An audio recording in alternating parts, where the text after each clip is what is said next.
Microsoft Copilot 咧第一次 work 啊！嗱，試完就係點咧？我就掉咗我堆錯嘅 code 俾佢啦，which is 其實我已經改正咗啦。咁我要做嘅嘢咧就係咧，將我堆錯嘅 code 咧掉咗落去 Copilot 嗰度啦。咁 Copilot 就同我出咗呢堆 code 啦，我 copy 咗佢啦。嗱，我其實掹晒佢 cut 落嚟啦。咁其實佢堆 code 咧就有少少錯嘅，錯咩咧？就係錯呢個 placeholder。呢個 placeholder 就 flat 嘅 search bar 入面係冇嘅，冇呢個 parameter 嘅。咁我就求其將佢叫做 bar hint text 咁啦。咁呢個 bar hint text 係乜嘢東西咧？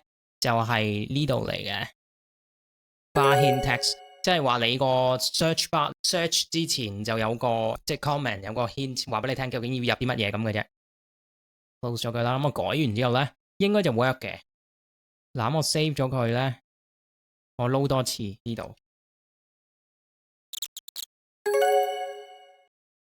係，然後就打個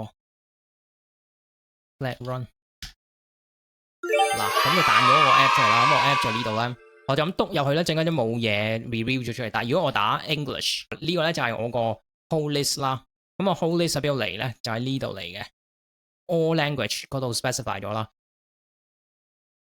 嗱，你見到有 English 同埋 English Canadian 啦。咁如果我打 ENG 咧，咁就會同我出咗 English 同 English Canadian 就 filter 咗咯。OK。